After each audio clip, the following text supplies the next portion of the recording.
Huh? Still single at your age? Pathetic for an old maid like you. I met my ex-husband at a fancy Chinese restaurant. Despite his persistent sarcastic remarks, we exchanged words, and then my sister, who eloped with someone else, appeared. When my ex-husband announced he'd be marrying her soon, I laughed at him mockingly. Oh? Didn't I tell you? Feeling on top of the world, my ex-husband was caught off guard when I made a shocking confession. My name is Michelle Smith. I'm a 39-year-old housewife. I've been married to my husband, Mike, who works in the transportation business, for about 2 years. We met at work where I was previously an office clerk. I took a liking to Mike's lively and cheerful demeanor and made the first move on him. I found his easygoing and manly charisma very appealing. It was love at first sight. Upon hearing my feelings, he reciprocated, and we got married in a short span of 6 months. I thought he was a kind and pleasant person while we were dating. However, after our marriage, he turned into someone else entirely. It became routine for him to shower me with abusive words, and there were times when his actions made me feel like I wasn't even treated as a human being. I never imagined married life would be so tough and painful. Every day became gloomy, and I gradually started to fear Mike. He is a truck driver, but his job is specifically as a light truck delivery driver. I wish he'd been a long-haul driver so he would have been away from home more often, giving me some breathing space. As a light truck driver, his job entails delivering many loads to various places in a single day. So, he usually comes home in the evening. Early in our marriage, I had expressed my desire to work. I think I want to contribute to our finances. If both of us work, we can save more, and it'll be useful if we have kids. The moment I said that, Mike slammed his beer glass onto the table and started berating me. You saying my earnings aren't enough, huh? I never intended to imply that. Probably because he was drunk and overreacting, I found him terrifying. He seemed ready to hurl the glass at me at any moment, so I hurriedly tried to placate him. No. I just don't want to be a burden to you, that's all. You're probably looking down on me inside. Who do you think allows us to live this comfortably? Even if you work, you wouldn't earn much. Don't act all high and mighty. I realized after marrying him that Mike has extreme paranoia and wild mood swings. I never saw this side of him when we dated, so it was unexpected. Could I really spend the rest of my life with someone like this? The thought intensified my anxiety. But another incident fanned the flames of my worries. I'm truly happy Michelle married into our family. Mike rarely brought girlfriends home, so I was worried he'd never marry. This happened during a Thanksgiving's gathering at my in-laws' house. They are genuinely kind people who dote on me a lot. When we got married, they were over the moon, as if they had gained a daughter. I got along well with my mother-in-law. And my father-in-law was also very kind to me. One of the few consolations in my suffocating married life was dining out with my in-laws. However, in front of them, Mike began making a mockery of me. That turning point was during a family reunion. Must be nice, huh? Having a beauty like Michelle. Look at my wife. See that flabby belly of hers? A male relative began making fun of his wife, drawing laughter from the crowd. Beside him, his wife playfully pinched his belly and chimed in, giving a sort of husband-wife comedy routine, lifting the mood. Then, my husband turned the tables and decided to poke fun at me. What are you talking about, uncle? Michelle looks so childlike, hardly womanly. Your wife looks way more elegant and mature. I was left speechless by this unexpected comment and revelation. The male relative said, Come on, cut it out. But everyone seemed to find it hilarious. The only ones who looked concerned were my in-laws. Michelle, go to the kitchen. Help my wife with dinner preparations there. My father-in-law, seeing my distress, gave me these instructions as a way to escape the scene. Grateful, I rushed to the kitchen accompanied by my mother-in-law. Tears streamed down my face due to the overwhelming incident, but my mother-in-law comforted me as if she were my own mother. As for my father-in-law, he stepped in and chastised everyone, insisting they apologize to me. All did, except for my heavily intoxicated husband, who remained defiant. Why should a husband apologize to his wife? That's why dad always gets ridiculed by mom. Can't you have some dignity? And for some reason, this led to a father-son argument. The gathering ended early that day, and from then on, the relationship between my husband and his father deteriorated. My visits to my husband's family home became infrequent. Life after that was a living nightmare. I lost my only source of joy and began to feel weak and lost day by day. Even daily chores felt monumental, and whenever my husband remembered that day, he'd shout at me. You must have said something unnecessary to them. Thanks to you, I was humiliated in front of everyone. What are you gonna do about it? Fearing his temper, I became constantly on edge. Living on the 10th floor of an apartment building, I often thought if jumping would offer an escape from my misery. When we're mentally drained, making rational decisions becomes a challenge, and I felt exactly that way. It was then, during one of these despairing moments, my sister visited. You haven't been in touch recently. I got worried. Michelle, you look awful. My elder sister, Catherine, who's 3 years older, worked nights. In her previous job, she was the most sought after, probably because she looked much younger than her age. It was rare for her to drop by unannounced. Turns out, she was in the neighborhood checking on the renovations of her new club and decided to stop by. Something happened with your husband? My sister and I were the best of buddies growing up. When I got married, nobody was happier than my sister, Catherine.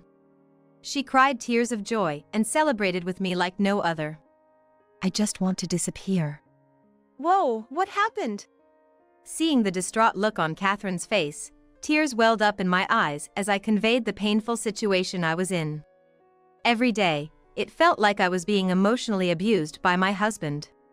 It felt like living in a prison, a life full of pain and despair. There were moments I thought of ending it all, overwhelmed by it all. Catherine, after hearing all of this, showed visible anger, saying she's gonna go yell at my husband right then and there. But just imagining what could happen to me if she did made me even more scared. Tears streaming down my face, I pleaded with her not to confront him. Seeing my reaction, Catherine regained her composure and started brainstorming what could be done. After a silence between us, something seemed to click in Catherine's mind. With a bright expression, she whispered a plan into my ear. Hearing her plan, I exclaimed in surprise and asked if she was out of her mind. You think that'll actually work? Who do you think I am? Catherine said, confidence oozing from her every pore. I trust Catherine to pull it off, but the risks if her plan was discovered made me anxious. Don't you want to get out of this and be free? Seeing me unable to make a decision, Catherine turned serious and told me it was ultimately up to my courage. Hearing that, I made up my mind and agreed to her plan. From that day on, Catherine came over nearly every day. People who are emotionally abusive tend to act all high and mighty in public. If I'm around, he won't be able to pull anything on you, Michelle, right? Saying this, she visited me frequently over the next few months until her new shop was ready. At first, my husband seemed unsure of Catherine's frequent visits, but he seemed to enjoy the drinks they shared every evening, gradually warming up to her. Catherine made sure Mike drank enough to get really drunk and stayed with him until he fell asleep. You're always joining me for drinks, so feel free to stay the night anytime. Mike, now quite fond of Catherine, began to show her affection he never showed me, even trying to stop her from leaving. But Catherine always declined his offer with a polite smile, assuring him she'd be back the next day. For Mike, time spent with Catherine seemed like a dream. He was so enchanted by her that he seemed to have forgotten all about me. But then, when Catherine's shop was about to have its grand reopening, an incident occurred. I'm divorcing you. Out of the blue, Mike declared he wanted a divorce. Naturally, I was shocked by his words and demanded an explanation. Why all of a sudden? I've found someone I care about more than you. I want to be happy with her. I want you to leave. I flat out refused to accept his selfish reasoning. I didn't accept my husband's decision to divorce. However, Mike seemed to have expected this and coldly mentioned hiring a lawyer. A meeting with a lawyer present took place a few days later. Even there, Mike hurled unbelievable accusations at me. "You just want money, right? Do you want the property? I'll give whatever you ask, so let's end this." In front of anyone, Mike made it clear he no longer had feelings for me. He seemed to want to end our marriage so badly that he didn't mind paying a hefty sum to make it happen. The lawyer, probably feeling uncomfortable, showed me the average amounts for such cases. "You really don't have much affection for me, do you? I could tell where your heart was. Easily figuring out who you're thinking of and who you wish to spend your life with." I lowered my head, realizing resisting was futile, and accepted the divorce terms. "Fine. But I demand the division of the property."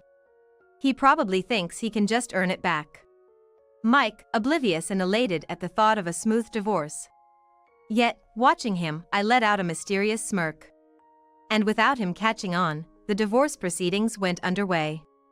However, while I may have accepted, it was Mike's parents who firmly opposed it. Later, when we went to inform his parents, they shouted at Mike and spoke in my defense. "What on earth are you thinking? Exactly, Michelle has been so dedicated to this family, and you talk about divorce? And having someone else? You can't be serious." His mother, teary-eyed, tried to convince Mike while his father, with a flushed face, was visibly angered and scolded him. But their words seemed to be just noise to him. Annoyed, he dismissively responded, "It doesn't matter if you accept it or not. She's already agreed to it. It's because you pushed her into a corner with lawyers." They must have really not wanted us to divorce. They've always cherished me like their own child, and the thought of separation was painful to them. I could feel their desperate pleas, and I felt guilty for betraying them. I love them too. I would have loved to live as their daughter. If only things didn't turn out this way with Mike. Regret was the only thing that filled my heart, and I couldn't hold back the tears. "People like you are so damn annoying. I'm done with her. I'm gonna marry someone I truly care for and be happy. Stop nagging me." Mike, now completely enraged by his parents' words, started shouting back in defiance. Naturally, they couldn't accept his decision, and Mike was disowned right there and then. And so, Mike left his parents' home, apparently eloping with his love interest, and our divorce was finalized. Half a year passed. I was dining at an upscale Chinese restaurant, invited by someone, and enjoying a meal with my parents. "Isn't that Michelle?" The one who called out to me was none other than Mike. I had gone outside to make a call and bumped into him in the hallway. "Long time no see. Didn't think you were still around." His condescending tone hadn't changed. My face must have shown my disgust. "What's with that face? If you've got something to say, spit it out." He wasn't shouting because we were in public, but he still looked down at me with cold eyes. I held back my anger and turned my face away. "Acting all high and mighty when you can't even stand up for yourself. Did you manage to find a boyfriend after our split?" Mocking my demeanor, Mike sneered at me. I knew this side of him only after our marriage, and I regret not realizing it sooner. "It doesn't concern you anymore." Without even confirming if I was in a relationship. Mike, with his usual sly grin, kept on taunting me. "Really? Still single? Pretty pathetic for an old hag." Mike peered into my face with an expression that screamed he felt he'd won at life, even more so than before our split. I was about to give him a piece of my mind when... "Oh. Michelle, Mike. Didn't expect to see you two here." My sister Catherine walked into the store, calling out to both of us. "Catherine. Perfect timing. I was just about to share some news with Michelle here." The smug look on Mike's face was almost disgusting as he snaked an arm around Catherine, drawing her close. I just stood there, not letting his actions fluster me, my gaze icy cold as I watched the scene unfold. "I thought I'd tell her first that we're gonna get married," he bragged, pulling Catherine even closer. I had always suspected that his feelings for Catherine were the real reason he wanted a divorce. But looking at them now, with emotionless eyes, Mike, still not realizing the gravity of the situation, shot me a smug grin. Sorry, I guess. I mean, I'm gonna be living the dream with her. But hey, you're not too bad looking. Maybe with a bit of effort? I'm sorry, Mike. I can't marry you. Gently shaking off his arm, Catherine dropped the bombshell with a smile. His face was a picture of shock, unable to comprehend her statement. The truth is, I never had any feelings for you. Wait, what? What are you saying? Didn't she tell you? I couldn't resist, my voice dripping with mock confusion as I savored every moment of his confusion. What do you mean didn't tell me? The whole thing, Mike, was a plot Catherine and I hatched to make sure we divorced. And as I walked over to join my sister, we exchanged amused smiles. Right? Even witnessing this, Mike couldn't fathom what was going on. His words came out jumbled. Was this all just a play? Thanks to Catherine here, I got quite the alimony from you. Really grateful for that. Rejecting his initial proposal for divorce was all part of a plan to get as much property as possible from him. It was all Catherine's idea. I was eager to divorce but didn't want to raise suspicion. That's why I played along. No way! Catherine would never say that. Why not? Struggling to come to terms with the truth, Mike babbled on, refusing to believe my words. I tilted my head in confusion and asked, "Why do you say that?" Why would Catherine say something like that? She said she's gonna marry me. Well, if you took my sales pitch so seriously. I was just doing my job, entertaining a client. Catherine responded to Mike's comment, her brows furrowed in feigned concern. She touched her cheek with an exaggeratedly innocent gesture, sighing softly as she spoke. I only entertained you as a client. I never had any feelings for you. I'm sorry if I gave you the wrong impression. So you've been fooling me this whole time? For the past 6 months? You were such a valuable customer, Mike. Always trying to one-up everyone. It was kind of cute, actually. Mockingly, my sister spoke with a derisive laugh. The ex-husband, completely fooled by her theatrical performance, displayed his anger and raised his voice despite being inside a shop. All those words about wanting to be with me, asking me to divorce Michelle, were all lies? Who in their right mind would want to be with someone like you, an emotionally abusive husband? What did you just say? The sharp words of my sister infuriated my ex-husband, who began breathing heavily in agitation. While cautiously watching out for any signs the ex-husband might become physically aggressive, I observed their exchange and discreetly reached for my phone. It was hard keeping up the charade for half a year, but thankfully you're simple-minded. It wasn't like I could just stay married to you. In truth, my sister was already married when I was with my ex-husband. She has a husband who works as a bodyguard.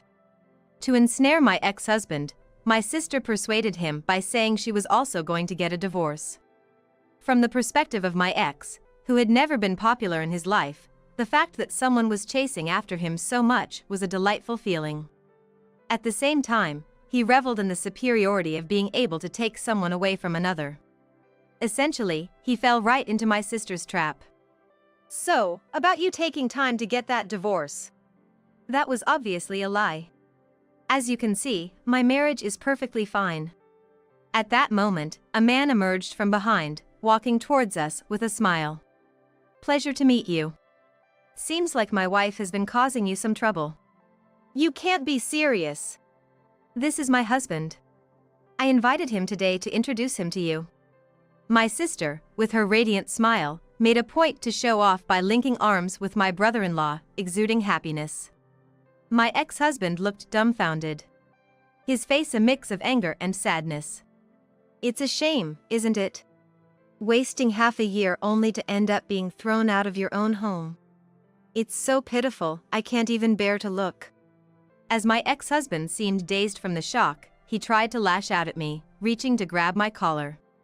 But my brother-in-law swiftly intervened, handling him like he was a mere child. What do you know about what I've gone through this past year, chasing after her? Do you understand? I don't, and I don't want to.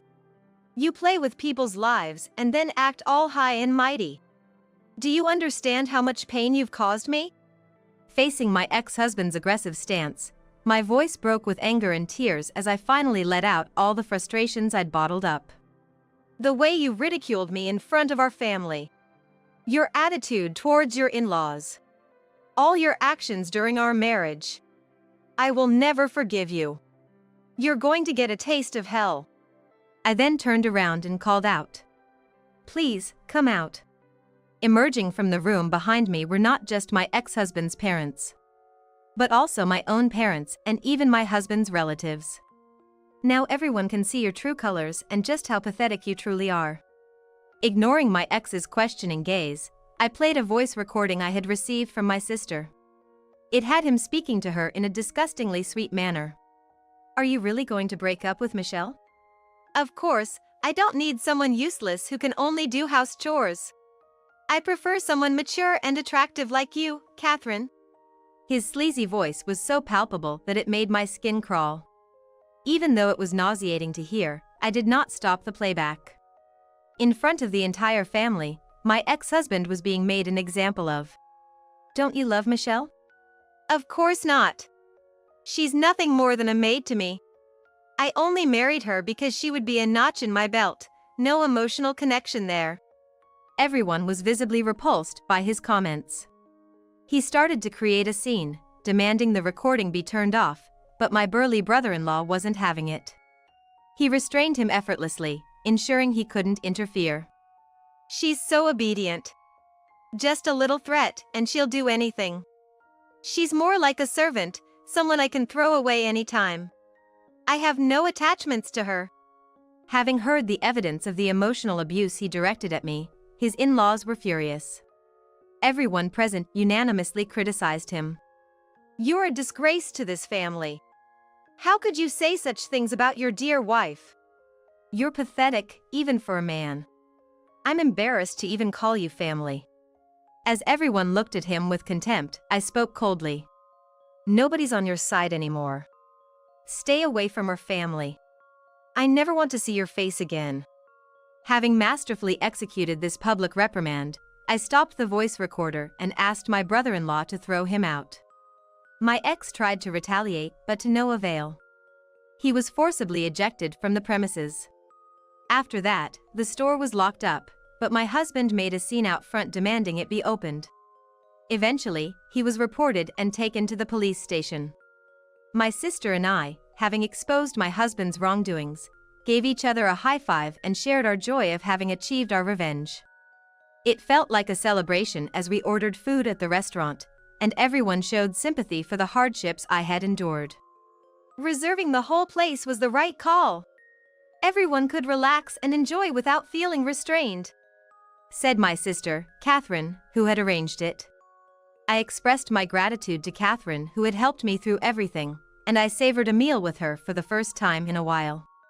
And so, I got my revenge on my ex-husband.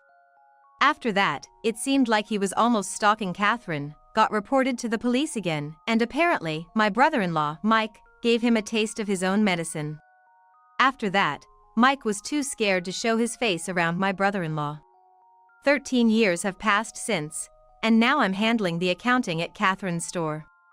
I'm still in touch with my ex-in-laws and occasionally dine with them. I'm deeply grateful to Catherine for helping me out of my shell. I'll repay this favor someday. With that thought, today, I'm gonna work hard alongside Catherine.